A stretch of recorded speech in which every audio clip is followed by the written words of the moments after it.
about 4 years ago, I moved to San Francisco and started helping organize for the Bay Area OWASP chapter. While in SF, I was a sales engineer for BugCrowd, helped them sell a bunch of bug bounty programs and helped customers run bug bounty programs for a few years. And then a little bit over a year ago, I joined the internal security team at Segment.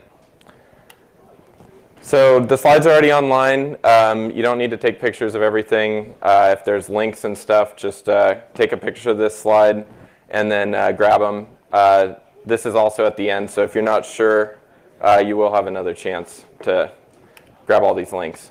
So I wanted to just list a couple influential presentations for me, especially, and also the team at Segment. These are some of the things that have really shaped about like how we're building a security program. Another thing that I wanted to promote a little bit is this book. I have no affiliation with it, but I read it over our winter break at Segment, and I think it captures a lot of the things that we think about when we're rolling out security training and features and the way that we interact with the rest of our company. So a couple of my favorite quotes. The first one is, effective security teams should measure themselves by what they enable, not by what they block. I think that traditionally a lot of security teams have gotten a reputation for saying no to a bunch of stuff, which is what we try to avoid. We try to help people say yes safely, or no but. Like here's a way that you can still achieve what you're looking to do. Another is vulnerabilities are just bugs. The more bugs in your code, the more vulnerabilities. Developers fix bugs all the time. They're used to fixing bugs. Vulnerabilities are just a bug with a security impact. They should get prioritized just like every other bug based off of how it could impact our customers. I think everyone's seen some variation, probably less fun version of this graph. But developers are the ones that are doing most of this work. They're the ones that are writing the software design docs. They're the ones that are doing the testing. We're there throughout the process helping them, but they need to be able to make good security decisions on their own. And if they can make those decisions earlier, it's a lot cheaper and faster for them to fix a bug by not writing it than it is for us to find it a year later after it's already been in production and a bunch of stuff has already been slapped on top of it, and now you have to change a bunch of like unrelated stuff. This next one might sound a little controversial at first just because I know everyone's really into like automation and stuff like that. This isn't saying don't use automation. You need to find ways to reduce your operational work. But basically what this is saying is people making good decisions earlier in the process are going to provide more value. I'm just going to paraphrase like a larger section that this is in, but it's basically security tools have improved a lot over the last decade, but you're going to not have to worry about a bunch of the vulnerabilities that tools find by making good framework choices. So at Segment, we really don't worry about SQL injection or cross-site scripting or cross-site request forgery because of the tech choices that our application team have made. And so by making good choices like that up front, you don't need tools as much.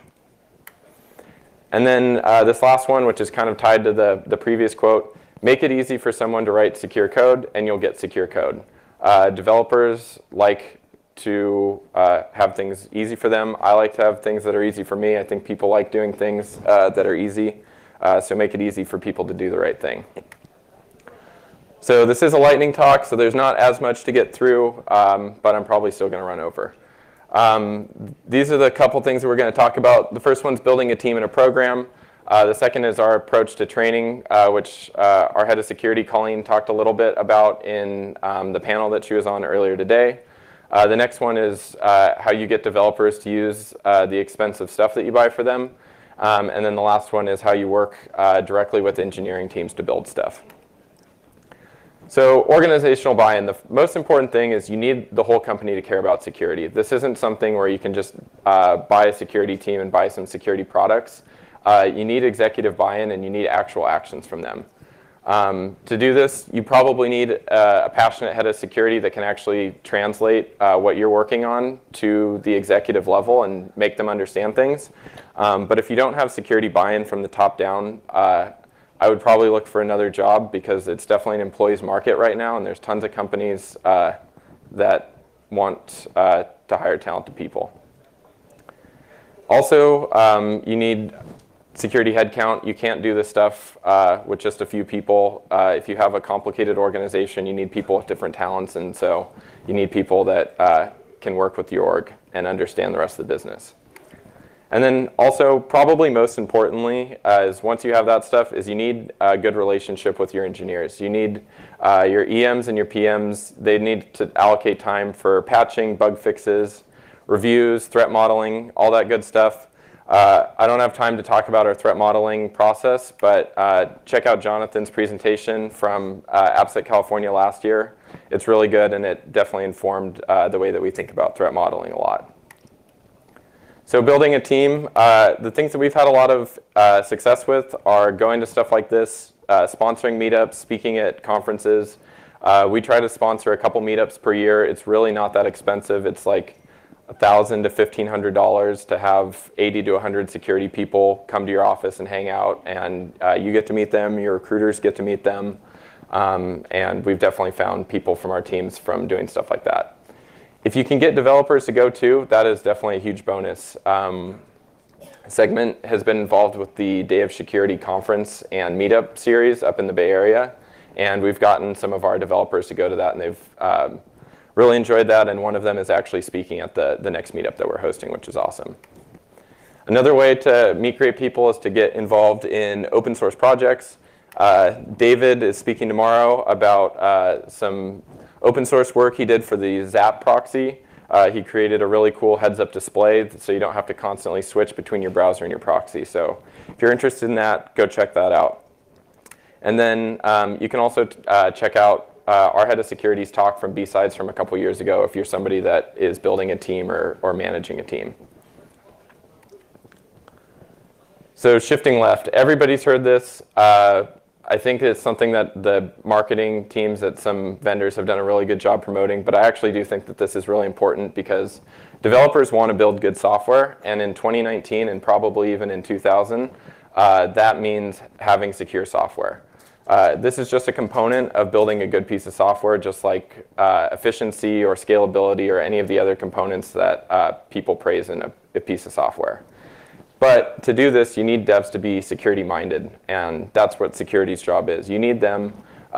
You need a security team that can work with developers and teach them how to think about things in a secure way and be a resource for them while they're thinking about whatever the next thing that they're going to build that's going to make your company money. We're not helicopter parents. We're not pair programming with all of our developers. We don't have nearly enough people to do that, and I don't want to do that. So you just need to teach them to make good decisions on their own. So how do we do that? We do some training when somebody joins Segment.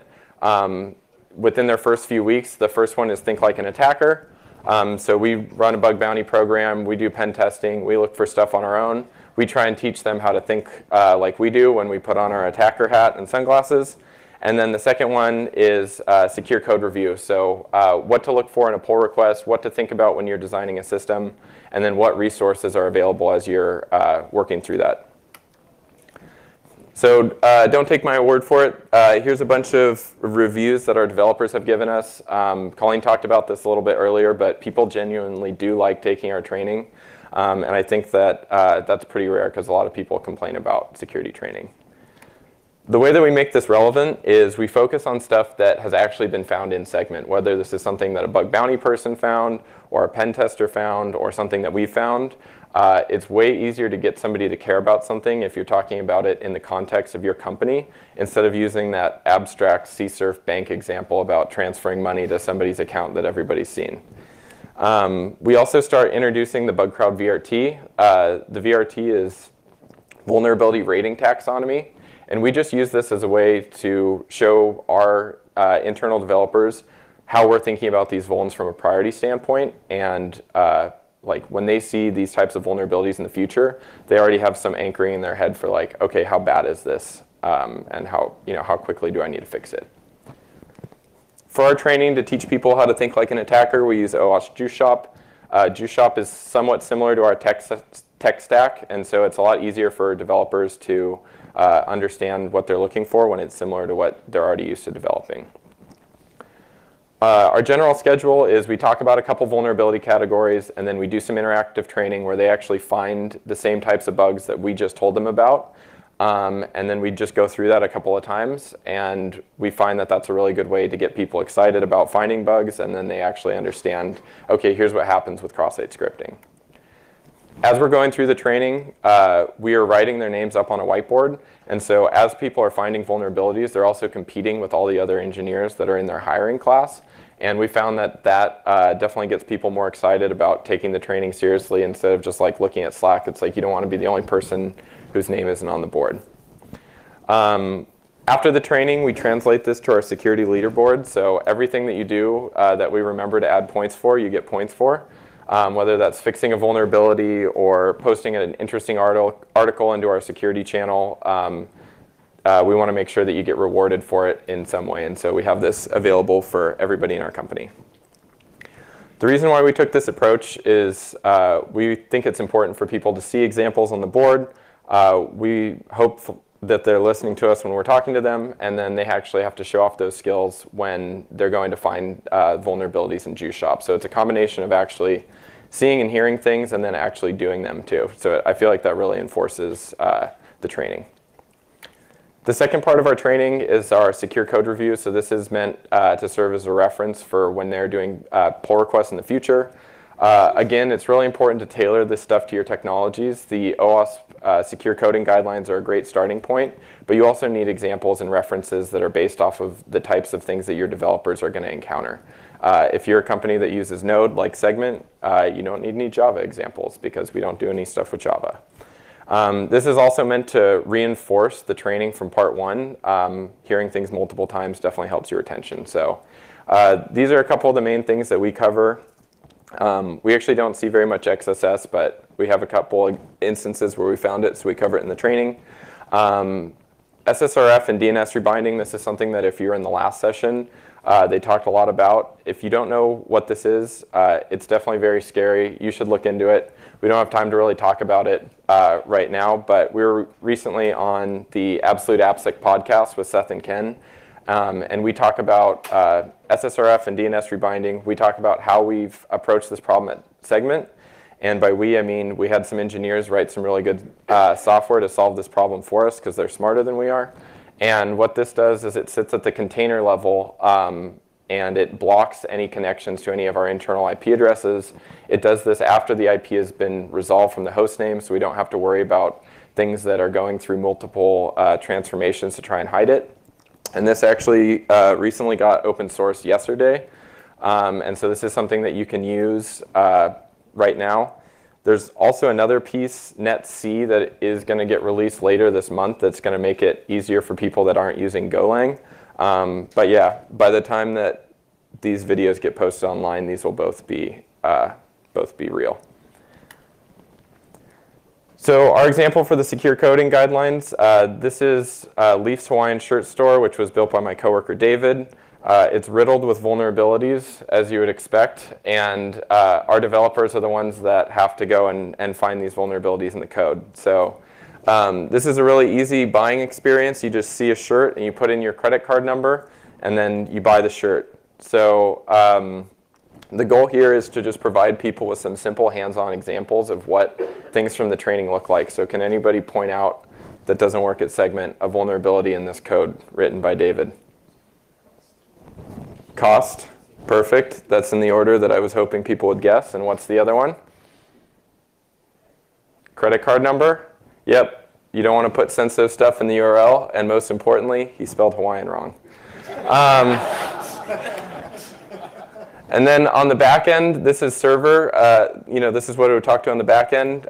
Who sees something that is bad here? Slightly trickier. API key. Okay, that one actually wasn't tricky. What's the other one? B to A. B to A is actually base64 encoding. It's not encryption. We wouldn't actually expect a developer to know this, but we like to introduce the concept of security judgment, which is something that the Netflix talk I referenced earlier introduced. And it's basically just like knowing when to look at stuff, or knowing when to ask us for help, or knowing when to talk to somebody senior on your team. So we don't expect everyone to be an expert in every aspect of security. We're certainly not experts in every aspect of security. We Google stuff all the time. I'm sure everyone here Googles most of what they do in a day. But we just want to instill that in our developers so that they know what to Google and who to ask. To make this easy for our devs, one of our engineers, Thomas, built this tool where you can just put in some references to your Jira project, and then you can fill out some checkboxes about what you're trying to do, and then it will surface the information from the secure coding guidelines that's going to be relevant and what to check for. So a lot of the benefits for our engineering training can be summarized here. You get to meet people really early in their career at Segment. You get to show them, hey, the security team is actually kind of cool. We're not going to say no to you. We want to partner with you on projects. We introduce them to common vulnerability types that they might be likely to write in their time at Segment and hopefully not write them. I think this is one of the most important ones is that concept of security judgment, knowing when to ask for help or knowing when to look something up and see if it's the right thing to do. And then we want them to think about PRs in new ways. And most importantly, we want them to have fun because they hang out with us for a few hours during their onboarding, which is already a pretty lengthy process. Once you complete the training, you get an iHack sticker, which is kind of like I voted, but more fun. And then you also get this HackerMan sticker, which is just a dumb meme from Mr. Robot that gets referenced in our training. The next section is vendor adoption. So how do you buy stuff and then get engineers to use it? Because we don't use a lot of our tooling. The tooling that we buy is actually for developers to use, and we want them to use it easily, and we want them to help us make Segment safer. So I want to talk about a tool that we bought a while ago, Snyk. Snyk helps companies identify vulnerabilities in their dependencies. If any of you work at a Node shop, you realize that this is a huge problem because we have a lot of dependencies. This is important for every language, but very important for Node. So the way we started our eval is we tested this on various repos ourselves. We made sure that it had the right feature set that we were looking for from a language perspective. And then we partnered with our app team early in the process. We didn't buy this without talking to other engineers. We want them to say, hey, this is usable because they're the ones that have to use it, not us. Once our app team said this looked good, we presented at our engineering all hands, and we tried to make it fun. We had them write down on a piece of paper how many dependencies they thought we had across all of Segment. And we did a Price is Right style prize. Our team bought a crown, and then the winner was presented with a crown at all hands, and that definitely makes people pay a little bit more attention than just like, hey, we're going to make you use this thing that we bought, because people are actually using it. And then we actually submitted our pull request to all of the core repos, so I probably added this to like 25 repos. And then since then, I think it's probably been added to close to 150 repos. And I didn't do any of that. We gave our engineers examples, and we said, hey, go look at these and talk to us if you need help. And then they've just done the rest. We also added it to like our initialization code for Go repos. So any new Go repo that somebody makes, this just gets automatically added, and they don't even have to do anything. And then really important is you want to make this information available to developers where developers are working. And you don't want them to have to go look at all these different tools. So we wrote a tool with something that we use internally called Directory. And you'll see here, this has a bunch of other information. It has Datadog metrics. It has stuff like other resources in AWS. And then it also has a security tab where you can see information from Snyk. We also, you can see information about some other security information that might be relevant to that repository or to that container. And here you can see that there's actually no vulnerabilities. That's because one of our developers took it upon himself to get rid of all the vulnerable dependencies. We actually didn't ask him to do this. We were kind of still in the rollout phase. And Roland just came to us and he's like, hey, there's no more vulnerabilities in this thing. We're like, that's awesome, because now we don't have to worry about that.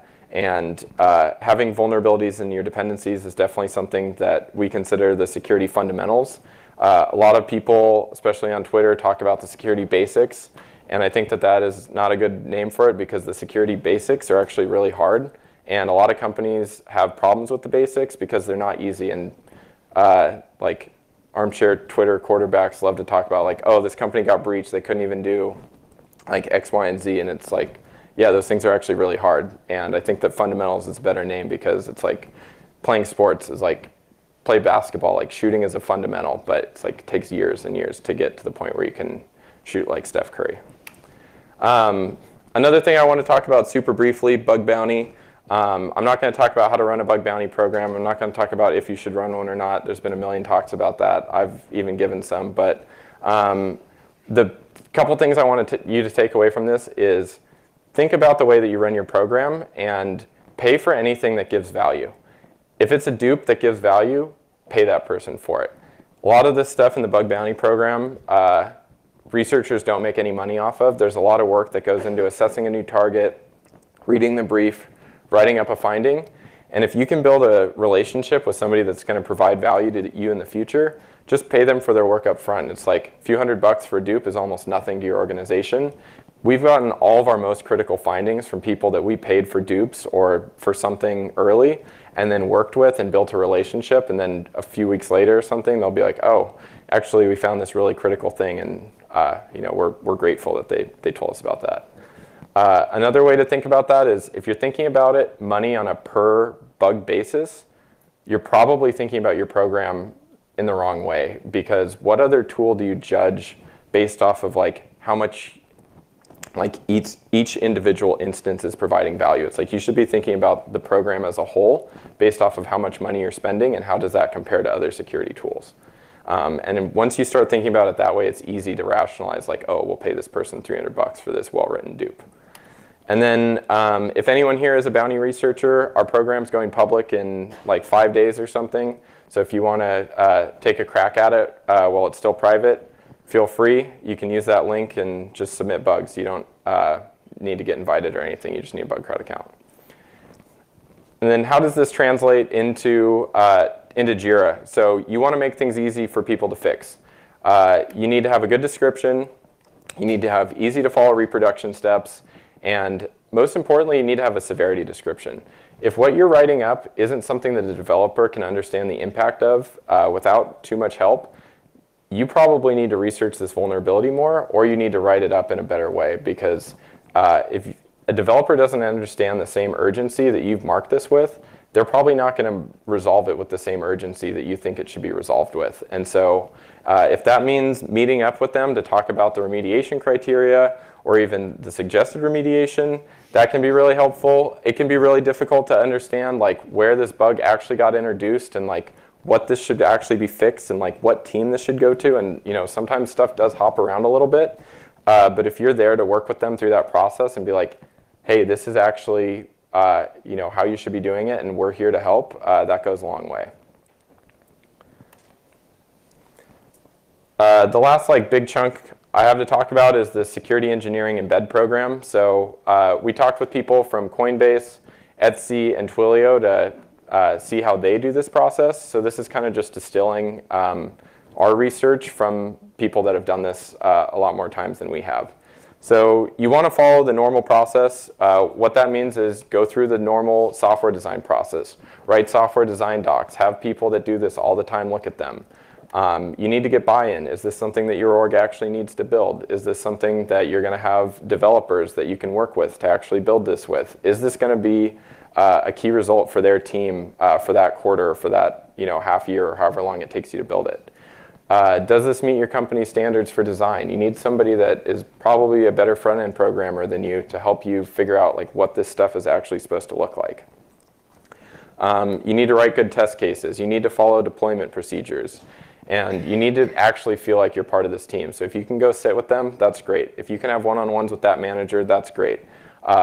If you can go through their normal onboarding process, that's awesome. This isn't just free labor for an engineering team. You're not taking over a part of their product for them. You're actually going and sitting with that team and being part of that team for however long it takes to get this to get built. And so why did we do this? Why did we want to spend our security resources building stuff with other teams?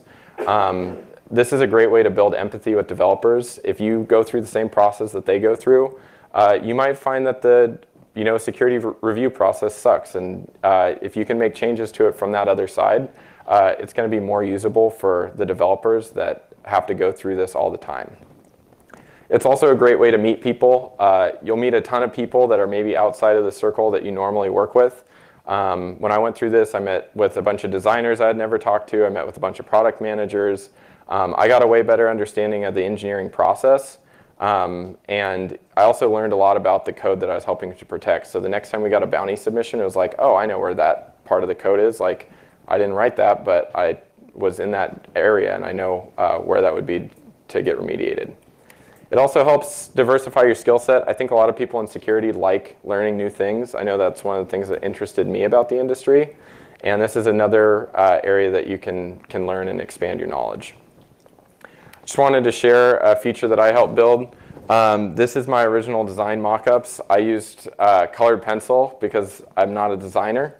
But after working with a bunch of people and meeting with a bunch of people throughout our org and getting help, this is what it ended up looking like. So it's pretty close. But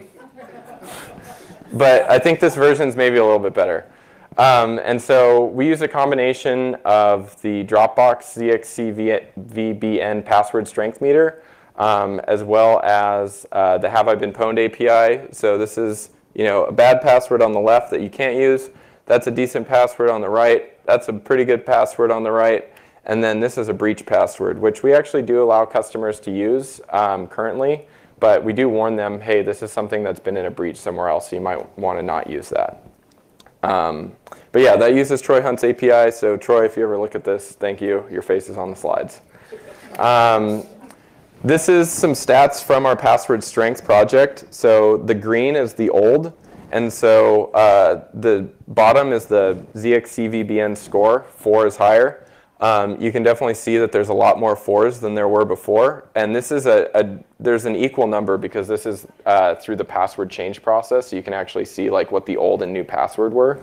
And then at the bottom, you can see there was a slight reduction in the amount of people that are using breach passwords. I actually would have kind of expected that to go lower, but even 1.5% less people using breach passwords for the scale of users that we have is pretty good. So what are the main benefits? Great way to meet people. Shows you can build useful tools and features. So when you're talking with an engineer, they understand like, hey, this person's actually pretty practical. They can kind of do a slightly worse version of the job that I do. You learn about the engineering process, what the developers are going through in terms of constraints. And then most importantly, bring this knowledge back to your team. Not everyone is going to have a chance to embed with every team. But if you get the chance to tell your team how that team likes to work, that's going to help everybody out. Right now, the process is focused on security going to engineering, but we're working on something on bringing engineers to security. We found this is a really good way to bridge the gap, and it really helps you build stuff, get stuff built in the future when you need stuff fixed or features written. This is an area that I think would be a really good place to partner with developers. Developers solve really tough problems all the time. This is a presentation from a couple guys at Datadog at LastCon.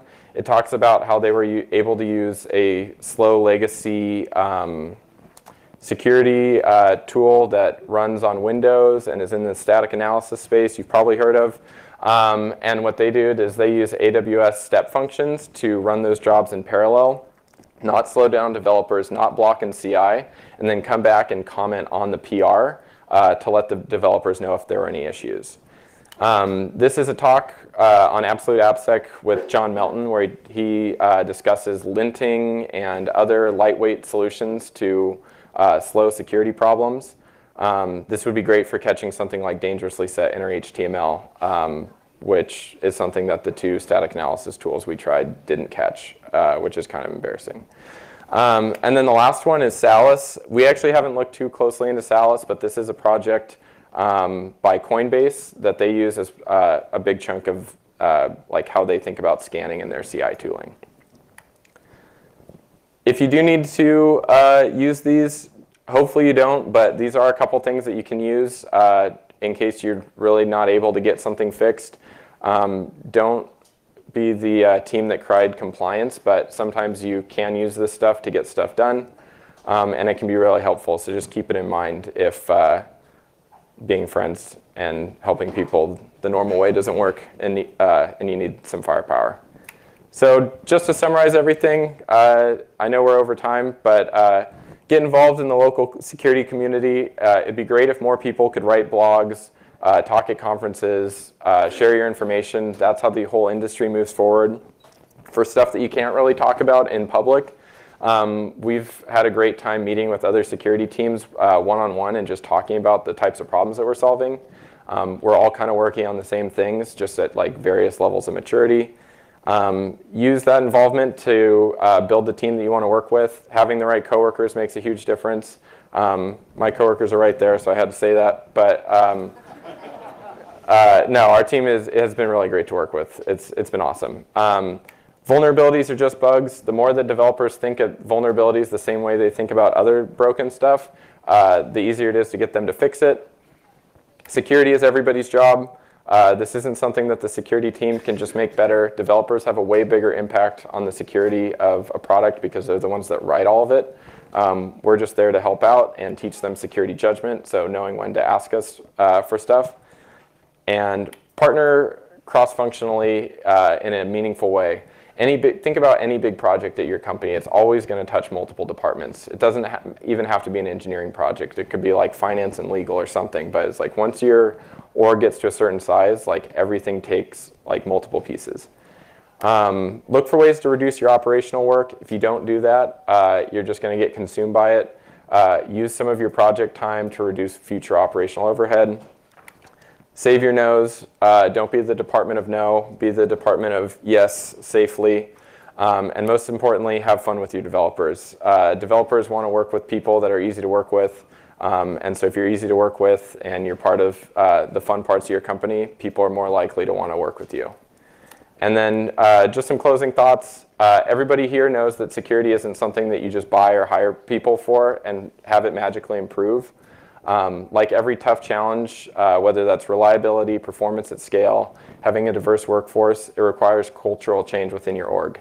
You need support from throughout the org, and that means executives, managers, and individual contributors.